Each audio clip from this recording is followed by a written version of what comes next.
Bom Aí, dia, professor. Tudo bom bem? dia. Bom dia, tudo bem? Bom dia, professora Bartira, que entrou aí também, nossa diretora da Faculdade de Direito da Universidade Federal de Goiás. Disse que está ansiosa para ouvir sobre o assunto, viu, professor? Então, então.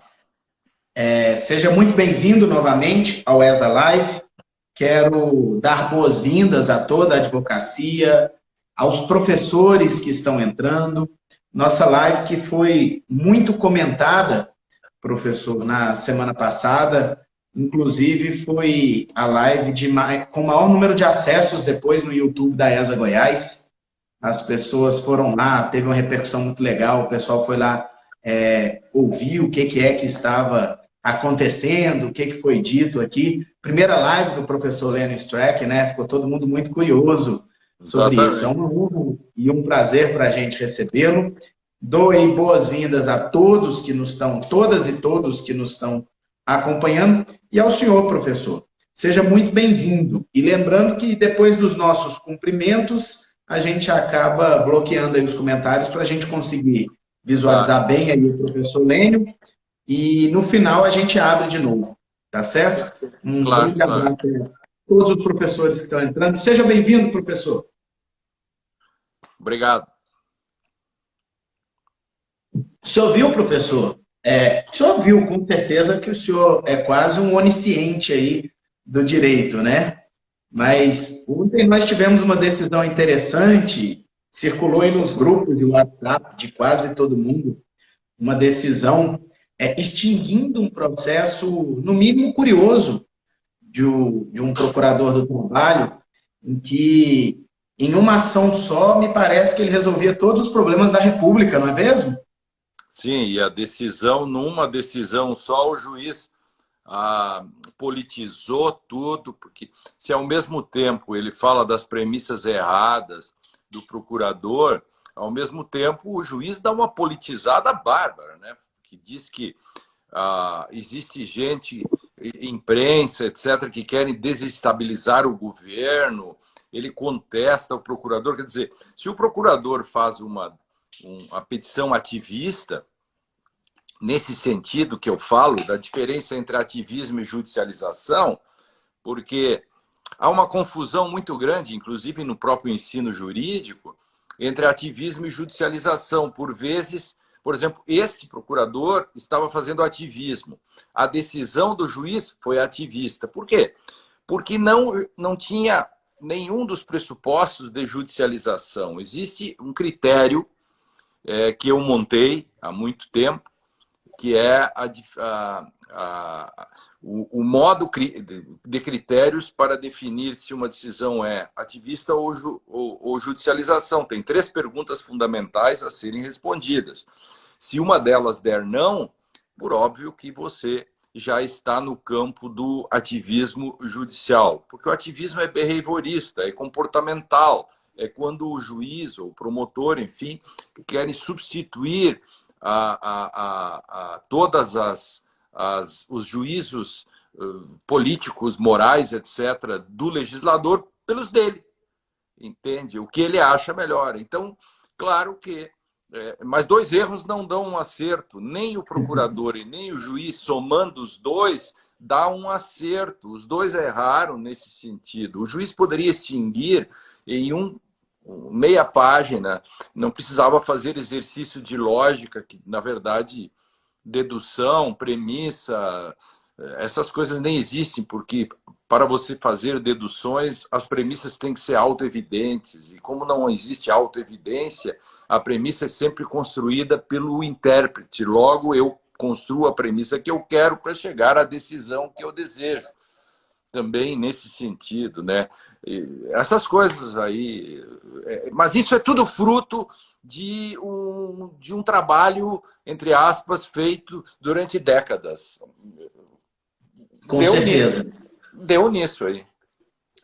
Eu vou bloquear aqui os comentários, bloquear Aham. não, desativar por um instante, não sem antes de deixar um abraço para eu ouvir ele entrando aí. Rony Duarte, professor Lênin, conselheiro Opa, federal, claro. amigo, e o diretor-geral da ESA Nacional, né? Da Sim, Escola sim, Superior de sim. Advocacia Nacional, entrou aí. Rony, é uma satisfação aí recebê-lo. A ESA Nacional também está fazendo um brilhante trabalho aí de cursos online, etc. Tanto eu quanto o professor Lênin, eu tenho certeza que estamos à disposição da ESA Nacional também, Rony. Fica um Claro. abraço muito aí para você e para toda a advocacia, para todo o Conselho Federal. Professor Lênin, o tema de hoje ele é um tema muito interessante aqui na nossa live, porque a gente está falando do futuro do direito, direito do futuro, e, e é interessante porque a Escola Superior de Advocacia de Goiás, ela tem um lema, né, que é preparando a advocacia para o futuro. Esse é o slogan da nossa gestão desse triênio, do triênio 2019-2021. Preparar a advocacia para o futuro. E eu sempre digo às pessoas que preparar, e para os professores da escola, que, na verdade, preparar a advocacia para o futuro já é um exercício de presente. Porque costumo dizer, professor, tenho a ousadia de dizer, para fazer essa introdução, que nós estamos vivendo uma curva da história, né? Que nós estamos exatamente nesse momento, nesse turning point aí da história de uma ideia de futuro com a ideia de presente e a ideia de passado. E eu penso muito, independente do direito, sobre educação e o papel dos docentes nesse período, e com uma angústia, para falar a verdade, talvez mais preocupado porque eu tenho filhos pequenos do que até talvez como ser professor, porque a gente parece que quando a gente fala dos nossos filhos, a gente fica pensando no futuro de uma forma diferente, né? E os meus filhos são muito pequenos, têm 7, 9 anos, e eu costumo dizer em casa que a gente está levando eles para um ensino do passado, em que a sociedade do futuro demanda outras exigências que eu ainda não vejo as escolas e os professores preparados para isso. E quando a gente sai do ensino fundamental, que é a construção de gerações futuras, nós do direito, nos deparamos aqui com um paradoxo de todos nós presos a paradigmas do passado, costumes, ensino, institutos jurídicos, em que a gente não pode perder a tradicionalidade, a gente não pode perder o ancoramento nos princípios, mas ao mesmo tempo a gente tem que dar esse passo avante. É muito difícil, é um momento muito complexo. Por isso eu gostaria que, nesse momento aí, para a gente falar de o futuro do direito, o direito do futuro, um modelo de professor, eu gostaria muito de ouvi-lo aí nessa introdução sobre esse assunto, que é um tema que, pessoalmente, eu fiquei muito ansioso para ouvi-lo falar a respeito quando a gente definiu que seria isso que a gente conversaria, até para, enquanto diretor de Escola Superior de Advocacia, aqui em Goiás, enquanto conselheiro federal, pudesse literalmente hoje aprender bastante com o senhor e ouvi-lo aí nessa reflexão, professor. Muito feliz na escolha do tema. Parabéns. Bom, talvez a questão muito mais grave nisso tudo é como consertar todos os erros que já se cometeram, né? Nós estamos falando em ensino do futuro, quando nós temos um imenso passado pela frente, brincando um pouco, né? O nosso futuro é um imenso passado pela frente. Porque cadê o paciente zero, já que estamos falando em pandemia, né? Há sempre um paciente zero. De onde começou tudo isso, né? Então, há um paciente zero que é difícil de encontrar. Óbvio que todo mundo passa pela faculdade de Direito, mas a faculdade de Direito, por sua vez, utiliza material feito por professores, por doutrina, por jurisprudência, que, por sua vez, estudaram numa faculdade de Direito. Então, é uma espécie, né, de descobrir o ovo ou a galinha. E essa é a questão.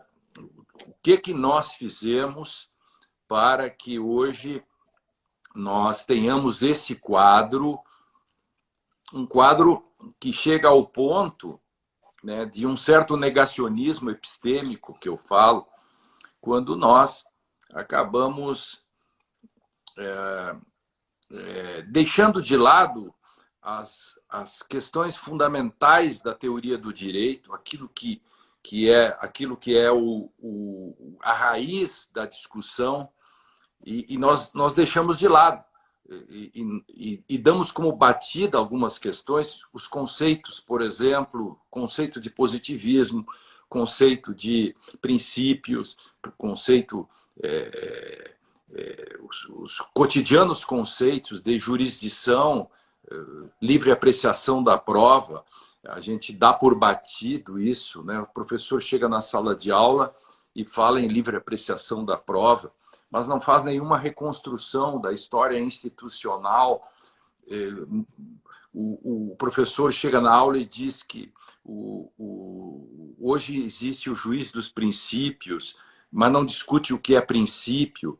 Num segundo momento, se diz que princípios são valores, não se discute o que são valores.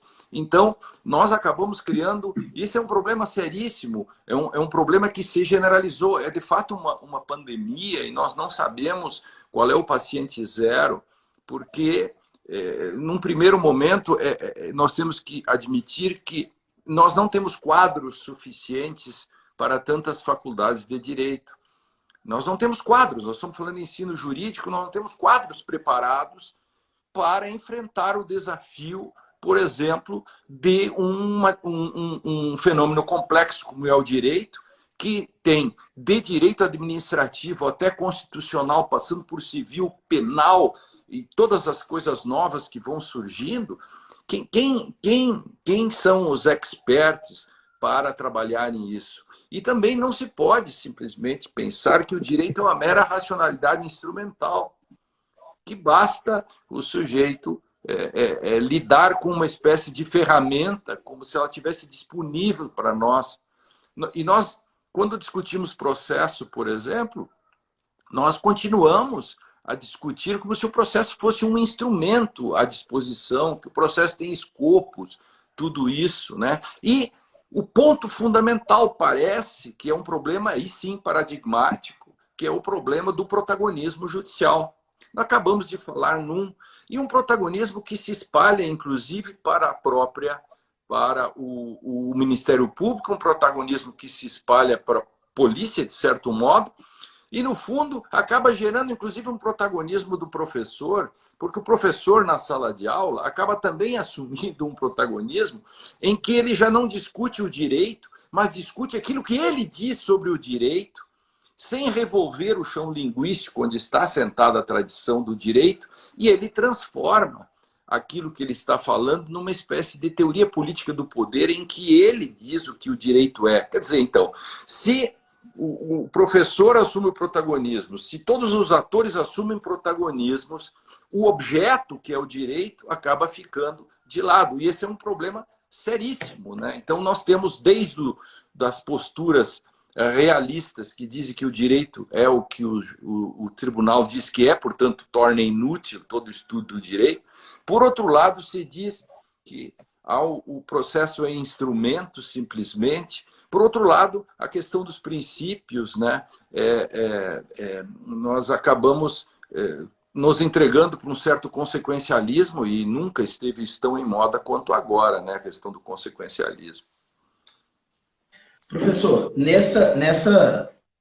são dois parâmetros muito importantes que o senhor trouxe aí, e um deles o senhor falou do protagonismo, né? Um protagonismo, às vezes, talvez desviado, talvez necessário, e aí essa é a grande questão.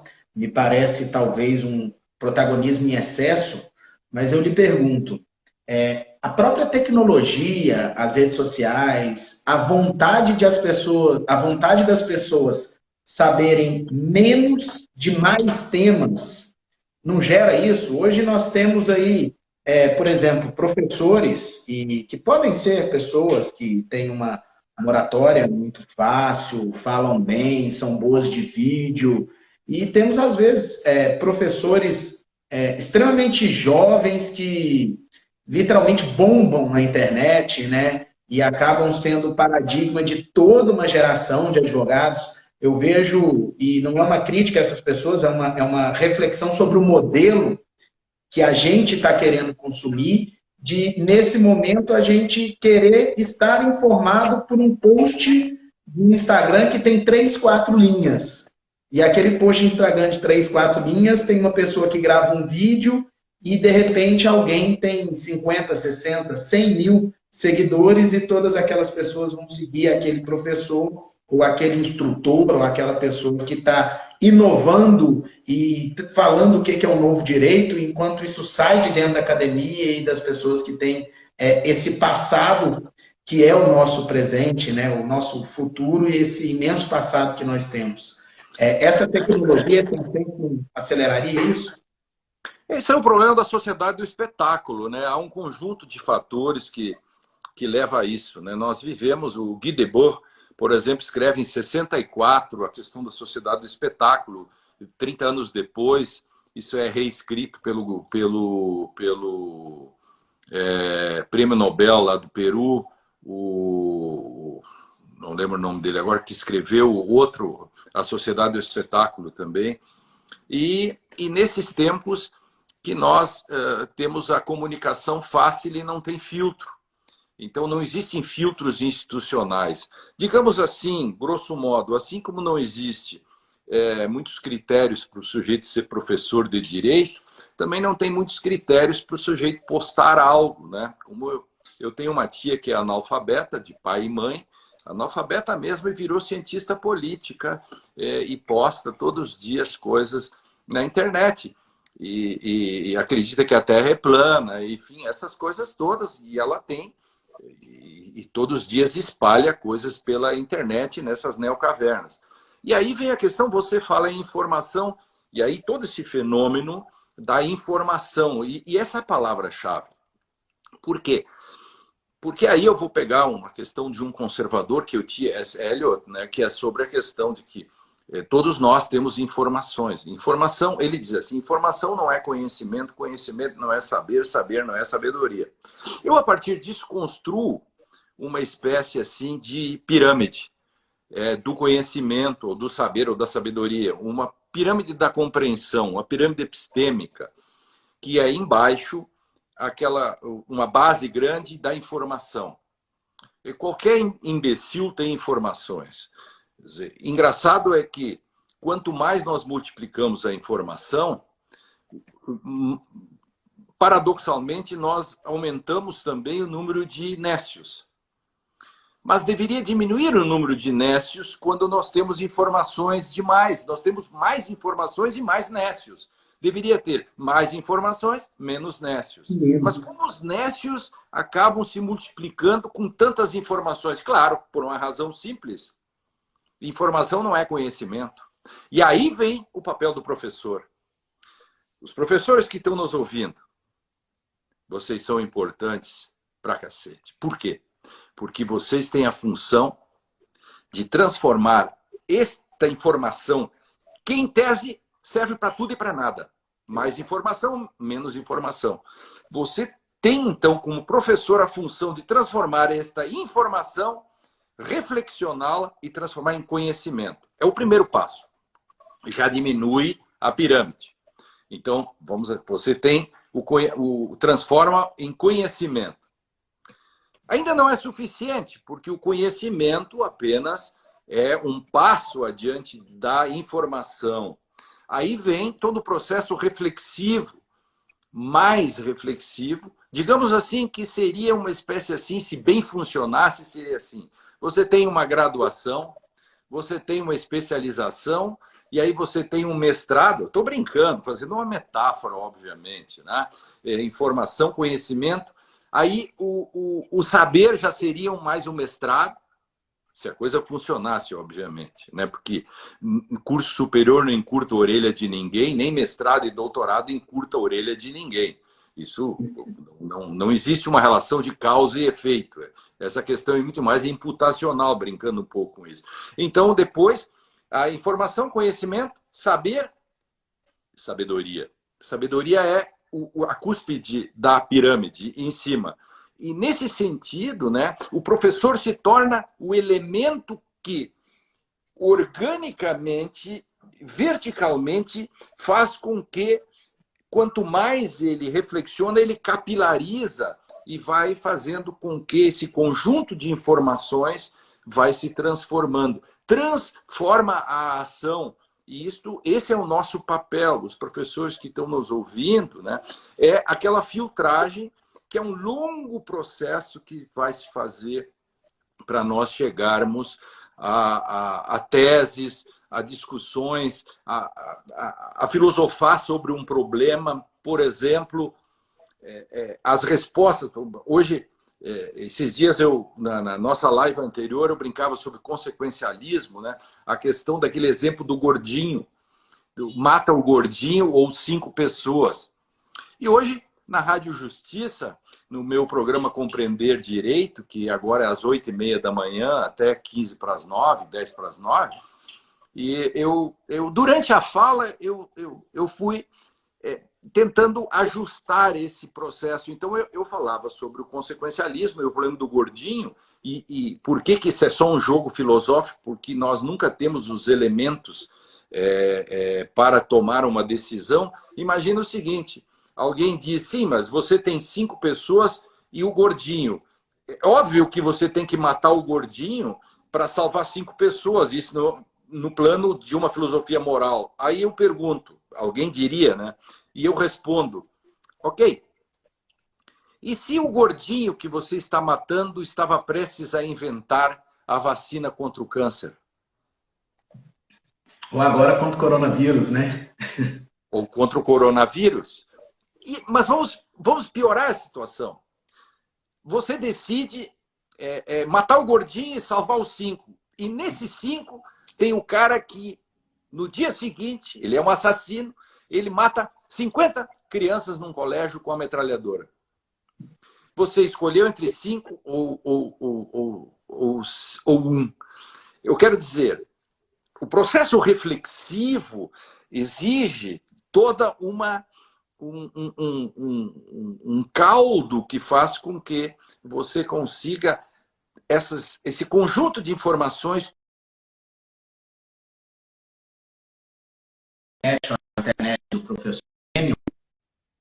Eu não estou lecionando na graduação, mas os alunos, os professores me contam, né, porque na minha sala o pessoal não usa, no doutorado e mestrado, o pessoal não usa celular e essas coisas, porque eu não deixo, né, porque o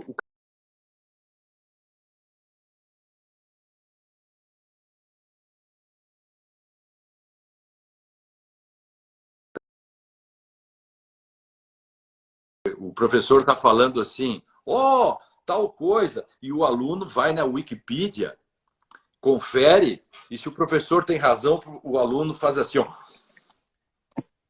faz assim, o professor acertou, ele foi lá checar na Wikipedia, quer dizer, informação todo mundo tem, quer dizer, se você quer ir na Wikipedia, quer ir na internet, vai ali, e eu faço um desafio para quem está me assistindo, quando terminar depois, assistindo nossa live, vai olhar ali sobre ponderação e ver se é princípio o que é. Você vai ver as informações piores do mundo acerca do que seja a ponderação, por exemplo, que vai aparecer como um princípio com 30, 50 vezes mais do que uma regra, etc. Porque informações são, principalmente não filtradas, é isso que está aí hoje, que faz com que nós tenhamos esse estado da arte cotidiano. Você nunca sabe como o juiz vai decidir, você não sabe. Tem uma frase do Wilton Japiaçu, no Sonho Transdisciplinar, que ele fala que as pessoas estão com anorexias de conhecimento e obesas de informações. Eu acho que é bem isso, né? Mas fazendo aqui um gancho nisso que... Eu falo, só para... Antes do Japiaçu, antes, há 20 e poucos anos atrás, eu disse quase isso, eu disse diferente. Eu disse que nós vivemos nós somos anoréxicos e bulímicos, porque temos falta de apetite de informações e quando ela vem, nós vomitamos. É uma anorexia informacional e uma bulimia informacional. É quase isso. Pensamos juntos. Perfeito, perfeito. Pensando nisso que o senhor está falando, eu imaginei uma metáfora que talvez o professor, nesse momento, ele seria um garimpeiro, né? Um garimpeiro de informações para encontrar aquela pepita bruta de informação e lapidá-la para o conhecimento, levando É um arqueólogo, né? Um né? arqueólogo com o seu pincelzinho. Digamos Exatamente. assim, o professor, ele é um arqueólogo, ele faz uma genealogia, e o professor, ele é um sujeito que lida com palimpsesto, com aquelas, vai indo até encontrar a primeira pintura, né? O palimpsesto é aquela seção que você vai apagando, raspando para chegar na primeira. E isso é muito importante, pensar assim, porque nós temos que tirar a poluição semântica, e esse é o papel do professor. Pegar os conceitos que estão aí e fazer uma despoluição. Então, no fundo, o professor ajuda a desler, como diz o Harold Bloom, desler. Ele vai tirando as camadas, ele tem um pincel e vai, como um arqueólogo, né? Ele vai pincelando, tirando as camadas de poluição para deixar com que o conceito, o fenômeno apareça, digamos, exagerando um pouco assim, né? Apareça como ele é, no sentido hermenêutico que eu uso. Esse é o papel do professor, né? Porque imagina dentro da minha pirâmide, Rafael, dentro dessas informações é uma poluição bárbara, porque tem certos e errados, as informações são das mais variadas, inclusive a minha tia coloca coisas, entende? Então, como é que alguém vai filtrar o que da minha tia falou? Ela tem que tirar fora o dela. Então, com um pincelzinho, aquela camada da minha tia tem que ser tirado fora. Aí o outro cara que entra chutando, o menino que acabou de se formar e faz um blog e acha que pode explicar os crimes sexuais por cantando. O outro faz eca em funk, ou o cara que escreve sou foda em direito constitucional. Essas coisas assim, quer dizer, ninguém se operaria com um médico. Eu, pelo menos, não me operaria. Eu fico pensando, Rafael, a cena, o sujeito está deitado, né, quase anestesiado, vai ser operado do coração, ou sei lá, da cabeça, alguma coisa assim, e ele olha de lado, assim, está quase para receber anestesia, e olha de lado a biblioteca do médico. E olha na biblioteca do médico assim, operação do cérebro facilitada. Operação cardíaca em 10 minutos. E ele não pode mais sair dali porque ele vai ser operado por esse cara. Imagina o drama do paciente. Aí alguém diz assim, mas eu não me operaria com um médico que estudou operação cardíaca mastigada, ou tuitada, ou resumida do resuminho, do resumão. Seja foda em operação cardíaca.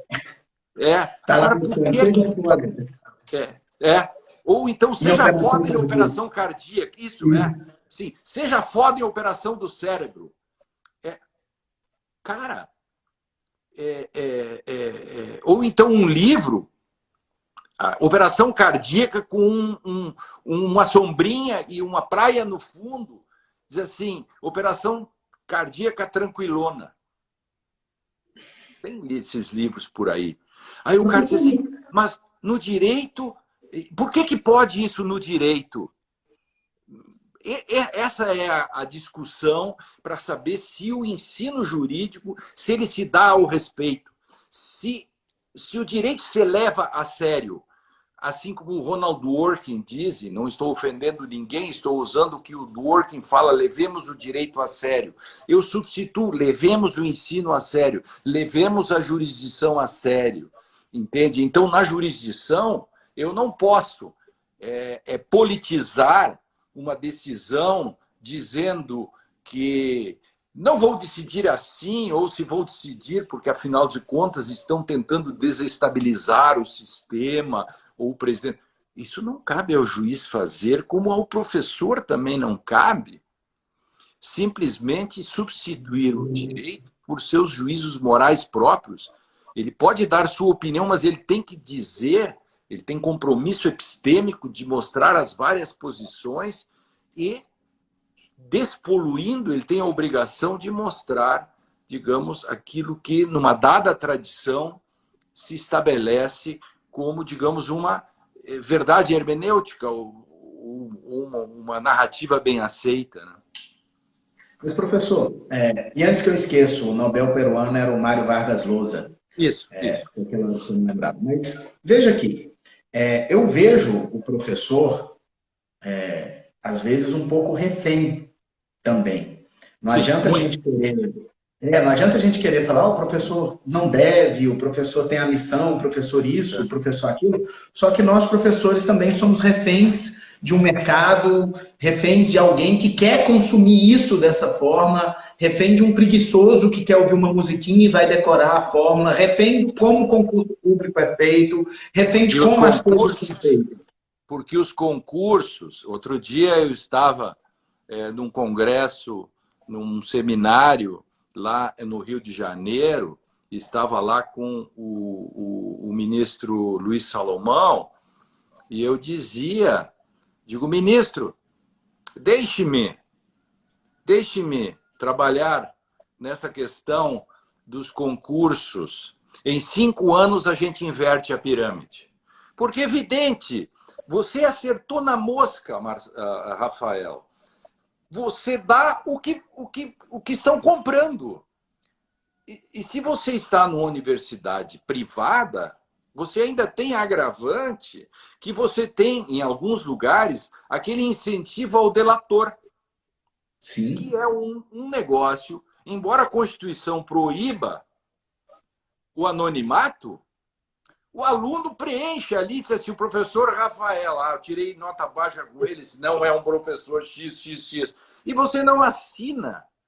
Eu tenho protestado veementemente contra esse tipo de avaliação que os professores sofrem, né? Porque, no fundo, ele é como se o aluno fosse um consumidor. Mas o aluno não é um consumidor. Não, e você não está vendendo um produto, você está vendendo ciência. Você é um epistemólogo do direito, né? Pelo certo seria. Então, quem compra? Aí você tocou no ponto. Se você não inverter esse problema, inclusive da OAB, vamos cortar na carne. Eu já falei isso pro pessoal desta... Até teve uma treta aí, agora um tempo aí, uma discussão sobre uma prova, sobre uma questão do exame de ordem, sobre uma discussão sobre direito constitucional. Eu até dei uma opinião acerca de como deveria, que eu achei que o gabarito estava errado e mal feito. E aí eu aproveitava e disse assim, vamos aproveitar esses fenômenos, né? Há males que vêm para bem, há malas que vêm pelo trem, para que nós possamos, aos poucos, né, fazer com que há uma inversão. Se você cobra diferentemente, os professores ensinarão diferentemente e os alunos cobrarão diferentemente. Agora, se nós continuarmos reproduzindo esse sistema de quiz show, isso tem que ser dito. Nós temos que ter coragem de dizer, eu tenho dito isso, e não estou dizendo agora, não sou um oportunista, eu estou dizendo isso há 20 e tantos anos, quem sabe 30, porque afinal eu comecei a lecionar, é mais de 30, porque eu comecei a lecionar em 81. Na verdade, eu comecei a lecionar em Alguém olha para mim e diz assim, como é que você começou a lecionar em 1973? Sim, é porque eu com 15, 16 aninhos, eu passei no concurso, em primeiro lugar, para o concurso de professor municipal em Agudo. Portanto, eu sou o professor mais antigo que anda por aí, porque eu leciono desde os 16 aninhos. Eu tinha 5 turmas, 5 anos seriados, eu dava aula primeiro, segundo, terceiro, quarto e quinto. Primeiro, segundo, terceiro. Agora, na primeira aula, eu vou dar para o primeiro ano, para o segundo ano e tal. Eu era um menino, eu comia merenda, até numa maleza bárbara que andava, que a merenda caía muito bem. Então, eu estudava de noite, andava longe para dar aulas. Porque eu também estudei assim, né, no primeiro, segundo, seriado, assim, com 5 turmas dentro da mesma sala de aula. Então, e aí, em 81, eu comecei a dar aula, lecionar no curso de Filosofia, Ciências e Letras, na FISC, Unisc, em Santa Cruz do Sul. Eu tinha feito meu primeiro curso de especialização. Quando eu terminei a faculdade, eu fiz o curso de especialização em História das Ideias, algo assim. Eu comecei a lecionar. Então, eu falo há mais de 30 anos desse problema de que não pode se demarcar, de fazer quiz shows, etc. Não usava essa palavra por óbvio. Depois eu conheci Luiz Alberto Vará, que fez seu primeiro curso de especialização no Brasil, nos anos 74, 75, em que ele fundou a ALMED, Associação Latino-Americana de Ensinança del Derecho, de ensino jurídico. Veja como isso é antigo. Eu conheci Vará em 83 e fui seu aluno em 83 e 84. Então, Vará falava sempre desse problema do ensino e dos estragos do senso comum teórico. Um dos grandes conceitos é o senso comum teórico, né? Dos juristas. Professor, claro que eu iria fazer a provocação de perguntar se lá nos idos de 73 o senhor trazia informação ou conhecimento para a sala de aula com 15, 16 anos, mas, brincadeiras à parte com essa provocação... Eu tinha um livro-texto lá, um livro base, e discutia com os alunos, não me lembro mais o que eu dizia, e depois... Brincadeira, claro. Mas veja, 16 anos. Enquanto diretor de escola superior de advocacia, em que, veja, nós estamos preparando a advocacia. O aluno ele já saiu da graduação, certo? E muitas vezes ele já está numa pós-graduação, ou já saiu de uma pós-graduação, e a gente tem essa missão de uma formação de advogadas e advogados. Quais são os cursos, para a gente entender, que são mais procurados por todas as gerações, né? Primeiro, peticionamento eletrônico, normal. A pessoa tem que aprender a operacionalizar a sua atividade. Até aí tudo bem. Mas hoje, se a gente coloca cursos com reflexão epistemológica, trazendo um conteúdo filosófico da construção do direito, esse curso vai ter 5, 6, 7 alunos na sala de aula. Esse é o Zeitgeist. Esse é o espírito do tempo, o Zeitgeist. Exato. E se eu trago um curso prática de recursos de apelação, recurso de apelação na prática, aí esse curso vai ter 60%, 70%. E talvez, eu nunca tive coragem de fazer isso, eu acho que a ESA Goiás não vai fazer isso, mas talvez aí numa ousadia alguém coloque um curso. Seja foda em recurso de apelação. Aí eu acho que vai dar 150 pessoas na sala de aula. Sucesso de público e renda. Não vai se falar de outra coisa.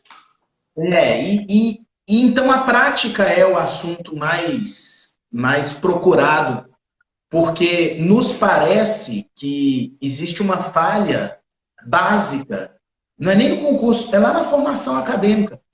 Pelo excesso de faculdades, pelo excesso de formação, pelo ensino voltado ao edital do concurso, até porque você chega na faculdade de Direito hoje, eu falo muito aqui nas faculdades, Semana Jurídica, etc., e eu sempre começo as falas perguntando: quem aqui pretende advogar?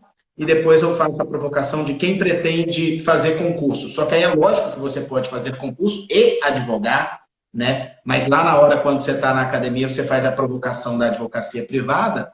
E no auditório de, sei lá, 100, 200, 300 pessoas, você não atinge mais que 10, 15 pessoas pensando na advocacia, claro, e o grande restante pensando no concurso. E é a história de estudar pensando no edital do concurso. Ele tem que saber e tem que decorar a lei. E por que eu estou fazendo essa introdução longa para poder fazer uma pergunta? Ainda na academia, as faculdades, dando alguns passos para trás, em nível de graduação, como que as graduações poderiam se preparar como que uma faculdade voltada para esse direito do futuro, pensando no futuro do direito, poderia, sem perder essa conexão com o público, que está ávido para comprar aquilo que é fácil, que é espetaculoso, que é prático, mas que ele ainda consiga, esse professor, em alguns elementos, fomentar esse interesse por uma reflexão filosófica, hermenêutica adequada, uma profundidade maior. Qual que seria aí? Eu sei que é uma pergunta para 2 horas e meia de palestra, mas como é que a gente poderia pensar nesse meio termo e nesse desafio, já que nós não temos 5, 10 anos para inverter a pirâmide? Nós temos que pensar em como salvar agora, né? Isso é um desafio, né, Rafael? Porque nós criamos um imaginário a partir do concurso público, nós criamos uma raça, nós criamos uma civilização que trabalha com isso. Nós criamos classes sociais, nós criamos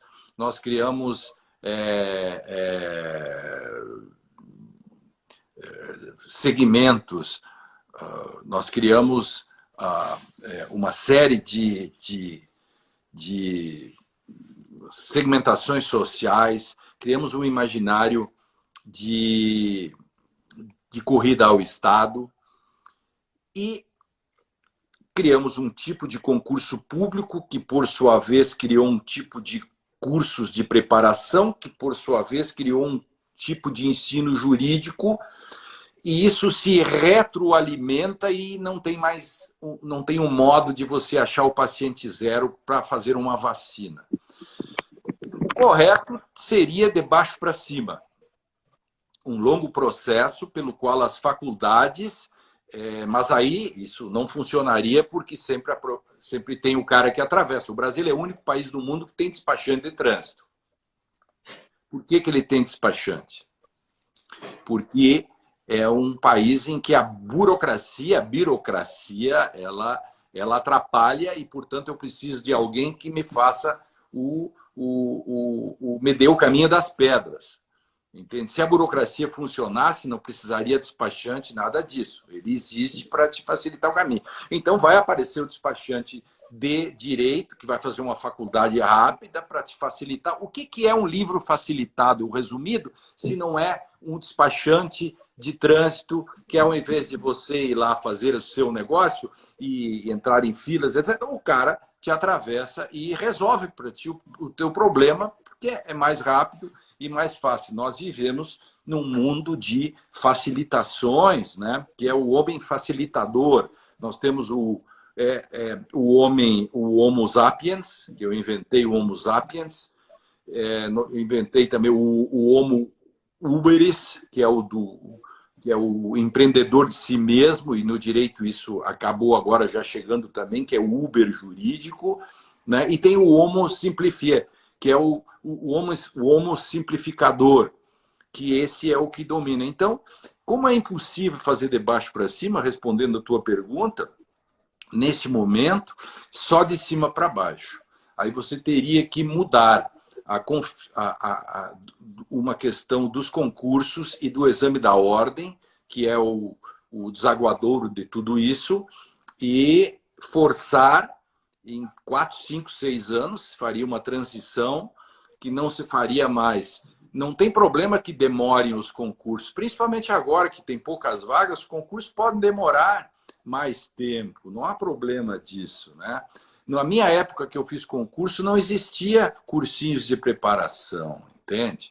Eu me lembro que quando o professor, na prova de processo civil, foi perguntado para mim no concurso para Ministério Público qual é o conceito de direito líquido e certo em mandado de segurança.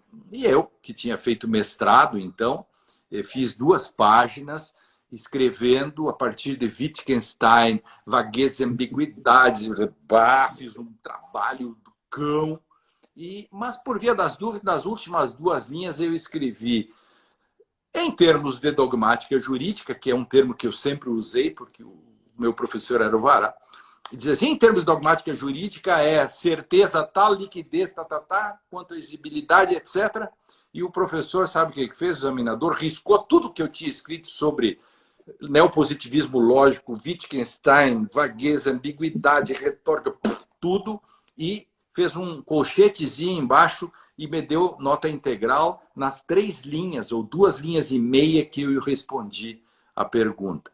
Ali eu senti que o cometa vinha vindo. Ali começa a melancolia.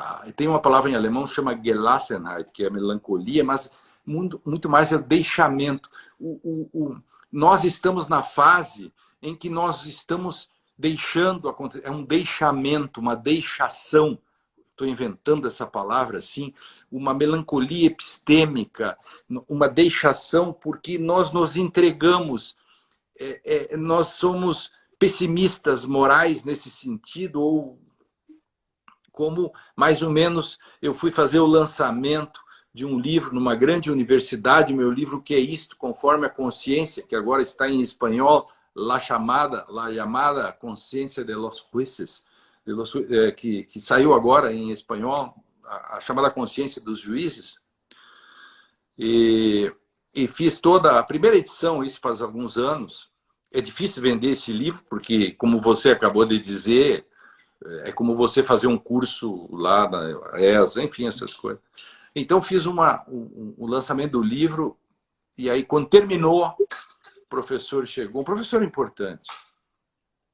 Ele chegou, me bateu nas costas e disse assim: professor, brilhante. Mas isso é assim mesmo. Os juízes sempre decidirão como querem.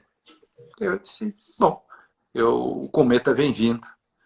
E como no filme do Lars von Trier, né? Von Trier, algo assim.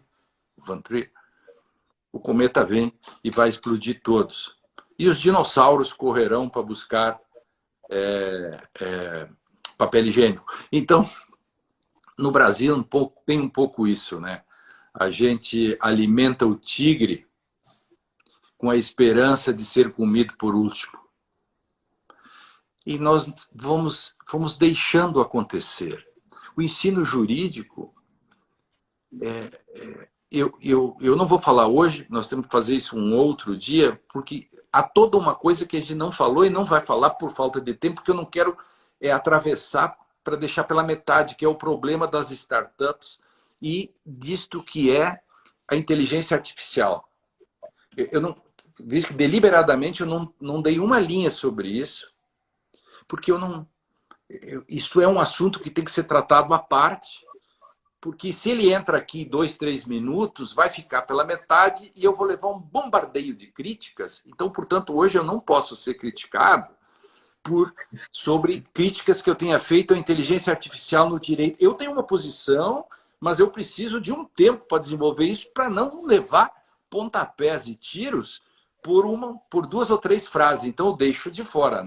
Nesse momento, estamos falando de um dado contexto do ensino jurídico, mais sobre o imenso passado que nós temos pela frente. Nós estamos debulhando o passado primeiro. Isto é outra coisa, já é do futuro.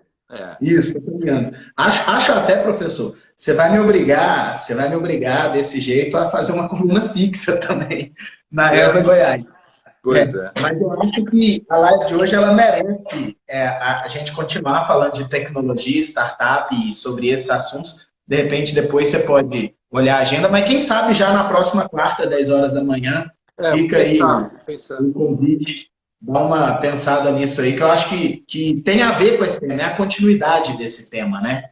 Não tenha dúvida, só que ela precisa de um tempo para que ela não se misture nessa outra discussão, primeiro sobre o passado, porque ela não que ela seja o futuro, ela está tentando desenhar um futuro e talvez o chão que ela esteja pisando seja um chão muito mole ainda. E talvez por isso ela corre riscos fortemente de não ser o novo, dela não conseguir ser o novo. Mas não quero adiantar de novo para não levar pedrada antes. Tá. Então fica o convite para na próxima quarta-feira, 10 horas. Ou numa outra aí e tal. você e eu estamos sempre em contato, podemos discutir isso. Perfeito. A gente está caminhando para o final, professor. Falta aqui 8 ou 9 minutos. Eu vou reativar os comentários, até porque o pessoal pede para a gente fazer isso aqui. Mas antes eu gostaria de deixar uma última reflexão, que quando a gente está falando do direito futuro direito, o papel do professor, isso caminha de forma paralela, mas não ao longe também, do futuro do direito, o direito do futuro e o papel da advocacia nisso tudo também, né? Eu vejo uma advocacia preocupada e ávida por ser salva, acima de tudo. E essa é uma questão que nós aqui na OAB Goiás, eu acho que a OAB do Brasil inteiro, a advocacia do Brasil inteiro, preocupa com isso. Porque todos esses problemas que foram levantados aí com o ensino jurídico, eles refletem na advocacia, eles refletem em problemas de marketing jurídico. Está todo mundo querendo que libera geral marketing para a gente vender aquele advogado que é o advogado da rede social, do que está cantando, do que... Bem americano, né? Bem americano, aquela propaganda de outdoor americana. Outdoor. Exatamente, ao mesmo tempo, esse desafio que é trazer a responsabilidade e a grandeza da profissão da advocacia que nós temos, né? Mas são assunto para um outro momento, para um outro desenvolvimento. É só uma reflexão que eu não posso deixar de fazer. Ao mesmo tempo em que a gente quer cada vez mais ser respeitados, ter as nossas prerrogativas respeitadas, sermos economicamente, financeiramente reconhecidos, nós também queremos a liberação de marketing, nós também queremos a possibilidade de a gente fazer as coisas da maneira que quiserem que a gente faça. E aí, professor, várias mensagens parabenizando, e como sempre, gostaria de, nesse tempo final, o senhor deixar... Eu vou desativar os comentários para poder todo mundo ler a recomendação. Eu gostaria que o senhor falasse um pouco do podcast, do seu canal e dos livros. Hermenêutica, Jurisdição e Decisão. É o livro que o professor Lênio... Esse é um livro, o Diálogos com Lênio Streck, e teve uma pergunta que veio adiantada sobre realismo retrô. As páginas 260 em diante desse livro aqui, da segunda edição, ele trata dos modelos de professor, né, dos 6 modelos de professor que eu proponho não, que eu discuto. Eu tenho um modelo e critico outros 5 modelos, né? Eu tenho podcast, né, Lênio Streck em podcast. Deveria ter saído ontem o podcast, mas ontem foi um dia muito pesado, porque eu estive envolvido com muitas coisas de internet, e provavelmente farei hoje o podcast, né? Ele está nas plataformas, e a coluna do Conjur, por óbvio, né, que sempre está. Amanhã a coluna do Conjur eu falo sobre a consequencialismo e noção de princípio, essa é a coluna de amanhã, e enfim, tem todas as coisas. Estou nas redes, na medida do possível, sem outdoor daquele estilo americano, e também não estou cantando funk e tampouco sertanejo universitário sobre o conceito de princípio, né? Ou então positivismo em samba enredo, né? Também não, obviamente que isto eu abomino. Eu só queria, finalmente, não sei se vai dar tempo agora, muito rapidamente, falar dos modelos de professor que eu critico, né? Que é o... Tem 3 minutos antes de cair. Pois o modelo neoconstitucionalista, depois o modelo realista retrô, que é essa ideia, ele trabalha, que é o professor que trabalha basicamente com jurisprudência e ementários, que é o realista retrô, quer dizer, ele mesmo confessa a sua própria inutilidade, porque se o direito é que os tribunais dizem que por que ele está ali, afinal? Depois tem um mix desses 2 professores, que é o professor que é o professor teleológico, um pouco consequencialista. Ele diz que o juiz primeiro decide, depois fundamenta, que o direito é uma vontade de poder. Então, que também é um professor que se auto-inutiliza. Depois tem o professor voz das ruas, né? Uma espécie do professor dualista metodológico, né? Para ele tem duas realidades, a do direito e das ruas. A voz, que é a realidade social e a realidade jurídica. Então, na hora H, como ele não trabalha com a noção de constituição normativa, ele sempre diz que a realidade social vale mais. Também tem o professor Macete, que ele não sabe nunca se ele está no cursinho ou se ele está na sala de aula da graduação. Ele confunde os dois corpos do maceteiro ou do professor, que é os dois corpos do rei, aquela questão do Kantorowicz. Ele nunca sabe em que lugar que ele está. E também o modelo neopentecostalista jurídico, quase todos eles têm grande chance sempre de serem paraninfos. O que não tem chance de ser paraninfo é o modelo que eu chamo de professor maestro, né? Que a primeira aula que ele dá é sobre a Oresteia. Ele faz as Eumênidas, ele encena e faz os alunos lerem aquilo que Palas Atenas conclama o povo a julgar, e aí ele começa a mostrar o grau de autonomia do direito na primeira aula. E aí, dali para frente, ele vai fazer com que os alunos nunca esqueçam que aquilo é uma faculdade de direito.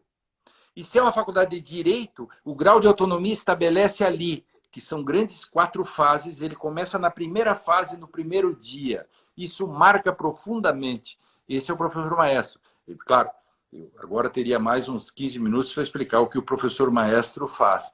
Então, só para dizer desses modelos que eu apresentei, 5 ou 6, qual é o modelo do professor ideal, né, que eu só dei um tracinho agora, numa outra oportunidade nós podemos falar sobre isso tudo.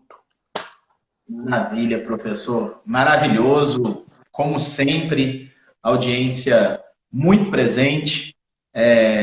Várias pessoas aqui dizendo do quanto é rico quando o senhor vem aqui no nosso ESA Live. Aviso a todos que fica gravado por 24 horas aqui no canal da ESA e depois a gente coloca na íntegra no canal do YouTube ESA Goiás. A gente encaminha também para o professor Lênio poder encaminhar quem ele quiser, tá certo? Professor, fala o nome do livro novamente, que o pessoal está perguntando. Bom, 2 coisas eu estou assim. Esse aqui é Diálogos com Lênio Streck, tem 150 perguntas e longas respostas que começam desde o tempo que eu lecionava aos 16 anos até agora, essas questões contemporâneas. Ele saiu há poucos dias. E também o Dicionário de Hermenêutica, que está já à venda, a 2ª edição, com 50 verbetes, 10 verbetes novos, repaginamos as demais, 10 verbetes novos, inclusive literalismo, voluntarismo, dualismo metodológico, todas essas coisas, autonomia do direito, são 10 verbetes novos que estão com o dicionário, tem 510 páginas, está aí, é da Letramento, Casa do Direito, e baratíssimo, inclusive, até porque não se ganha nada com isso, mas é barato, e está à disposição, acho que na Amazon já está em pré-venda, se é que já não estão vendendo mesmo, porque eu já despachei a tempo o original corrigido.